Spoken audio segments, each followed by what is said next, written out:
안녕하세요. 잠깐신학 평생신앙 주재훈 목사입니다. 오늘은 이스라엘의 광야 40년 이야기를 나눠보려고 합니다.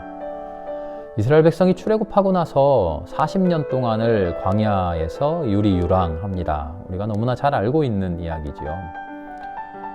그런데 왜 40년이었을까? 진짜로 40년일까? 우리는 의심할 수밖에 없습니다. 왜냐하면 출애굽해서 시내산까지 한 2달 정도 걸렸고요. 시내산에서 11개월 정도 머무르면서 하나님의 말씀을 받고 성막도 만들고 한 후에 시내산을 출발해서 가데스바네아에까지 11일 걸린 것이죠. 그러니까 광야를 빙 돌아갔는데도 2달 열흘, 한 70일 정도의 가나안 땅에 다 도달할 수 있었던 것입니다. 그런 정도 크기의 광야를 무려 몇백만 명이나 된다고 하는 사람들이 40년 동안을 돌아다닐 수 있었을까?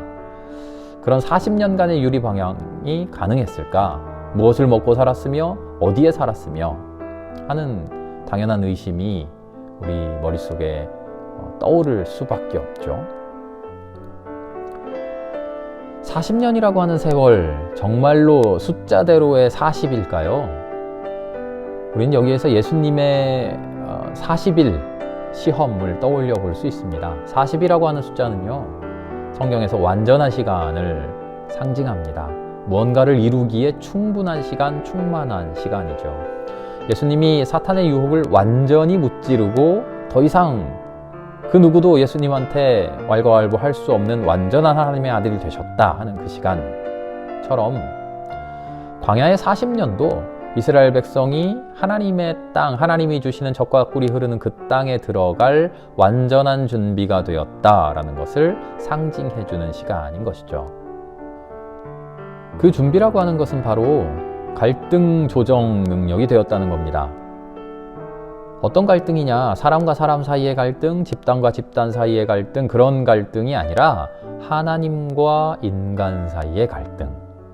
인간이 마음속으로 가지고 있는 본성, 욕심, 욕망, 충동 이런 것들과 하나님이 가르쳐 주시는 진리, 신적 삶의 원칙, 그 사이에서의 갈등, 그것을 어떻게 해결할 것이냐 하는 그 힘, 그것이 광야 생활을 통해서 이스라엘에게 주어지는 겁니다. 성경이 전하고 있는 광야 이야기에는요, 끊임없는 불평, 불만이 터져 나옵니다. 괜히 왔다 돌아가자, 배고프다, 목마르다, 적들이 나타나면 무섭다, 힘들다, 도와달라. 그러다가 먹을 것 주면 고맙다고 또 헤헤거리고, 전쟁에서 한번 이기기만 하면 또 교만해가지고 우리가 쳐들어가자, 다 무찔러버리자, 부숴버리자 하고 기고만장하죠.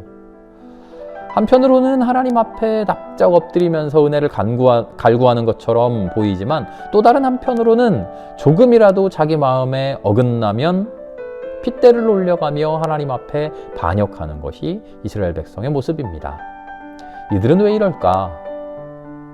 하나님을 제대로 믿지 못해서 그럴까? 신앙심의 부족일까? 아니요. 출애굽기는 우리에게 인간은 이런 본성을 가지고 있고 하나님의 진리 앞에서 갈등할 수밖에 없는 존재라는 것을 일러주는 겁니다. 그래서 창세기 맨 앞에 나오는 이야기가 인간의 본성을 이야기해주는 원역사라고 한다면, 출애굽기 광야 40년의 이야기는 인간이 어떻게 살아가야 하는 그 방향 설정을 해주는 원역사라고 말할 수 있습니다.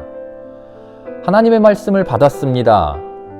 하나님의 은혜로 자유로운 사람이 되었습니다. 내 뜻대로 살아갈 수 있는 생명이 나에게 주어졌습니다. 그러나 한편으로는 하나님께서 주신 삶의 원칙, 율법이라고 하는 하나님의 말씀이 또한 주어졌습니다. 그 사이에서 우리 인간은 그 갈등 속에서 어떻게 헤쳐나갈 것인가? 그 토대가 이제 광야에서 주어지는 겁니다. 40년이 완전한 시간이라고 말씀드렸죠. 이스라엘 백성은 과연 그 시간을 통해서 갈등 조정에 대한 완전한 결론을 가지고 가나안에 들어가는 걸까요? 그렇지 않습니다. 시내산에서 하나님께서 말씀을 주실 때 그 말씀을 받고 나서 이제 하나님의 말씀대로 살아야겠다, 40년 동안 훈련받고 우리는 하나님 말씀대로 살 수 있다 하고 하나님 백성 돼서 가나안 들어가는 게 아니고요. 이게 하나님의 말씀이구나, 우리는 하나님의 말씀에 반해서 반역하는 존재들이구나 하는 그런 깨달음 가지고 가나안에 들어가는 겁니다. 완전한 사람이 되어서 가나안에 들어가는 게 아니라 우리 인생의 한계를 깨달은 상태에서 가나안에 들어가는 것이죠.